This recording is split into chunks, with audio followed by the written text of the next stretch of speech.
Adilabad TV9 Staffer నరేష్ను బెదిరించిన Congress party నాయకులు కంది శ్రీనివాసరెడ్డి అనుచరులపై చర్య తీసుకోవాలని టీడబ్ల్యూజేఎఫ్ జిల్లా అధ్యక్షులు పుప్పాల దేవిదాస్, టీయూడబ్ల్యూజే రాష్ట్ర కార్యవర్గ సభ్యులు ప్రమోద్ రెడ్డి డిమాండ్ చేశారు. బుధవారం జర్నలిస్టు సంఘాల ఆధ్వర్యంలో బైంసాలో ఆర్డీఓ కార్యాలయం వరకు ర్యాలీ నిర్వహించి ఆర్డీఓకు వినతిపత్రం అందించిన సందర్భంగా వారు మాట్లాడుతూ రాజకీయ వార్తలు రాస్తే ఇష్టానుసారంగా వ్యవహరించడం సరికాదన్నారు. ఇకనైనా తీరు మార్చుకోవాలని, లేని పక్షంలో తీవ్ర పరిణామాలు ఉంటాయని హెచ్చరించారు. వారిపై తక్షణమే పోలీసులు కేసు నమోదు చేసి చర్య తీసుకోవాలని, లేని పక్షంలో రాష్ట్ర వ్యాప్తంగా ఆందోళన కార్యక్రమాలను ఉధృతం చేస్తామన్నారు.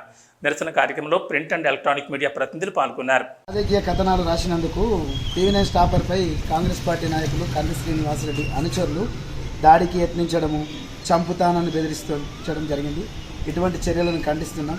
ఎందుకంటే ప్రజాస్వామ్య దేశంలో ఇటువంటి చేయడం సరికాదు. అందులో జర్నలిస్టు సంఘాలు టీడబ్ల్యూజేఎఫ్, టీయూజేఎఫ్ ఆధ్వర్యంలో ఈరోజు ఆర్డీఓ కార్యాలయానికి రావడం జరిగింది. జర్నలిస్టులంతా కలిసి వినతి పత్రం ఇవ్వడం జరిగింది. కంది శ్రీనివాసరెడ్డి అనుచరులపై తక్షణమే కేసులు నమోదు చేయాలా, వారిపై చర్యలు తీసుకోవాలని కోరుతున్నాం. టీవీ9లో రాజకీయ కథనంపై ఆదిలాబాద్ జిల్లా కేంద్రంలో కాంగ్రెస్ పార్టీ అధినేత కంది శ్రీనివాసరెడ్డి అనుచరులు అక్కడ టీవీ9 రిపోర్టర్కు అనుచిత వ్యాఖ్యలు చేయడం, ఫోన్లో బెదిరించడం, దూషణల పర్వడం మేము బహింసాత్మకంగా ఖండిస్తున్నాము. ఇట్లాంటి చర్యలను మానుకోవాలా. విలేకరుల మీద దాడులు చేస్తాను ఇంతవరకు సమావేశం.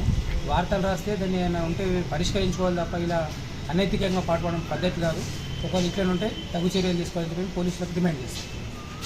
నాయకులు కంది శ్రీనివాసరెడ్డి అనుచరులపై కాంగ్రెస్ నాయకులు కంది శ్రీనివాసరెడ్డి అనుచరులపై కాంగ్రెస్ నాయకులు కంది శ్రీనివాసరెడ్డి అనుచరులపై కాంగ్రెస్ నాయకులు కంది శ్రీనివాసరెడ్డి అనుచరులపై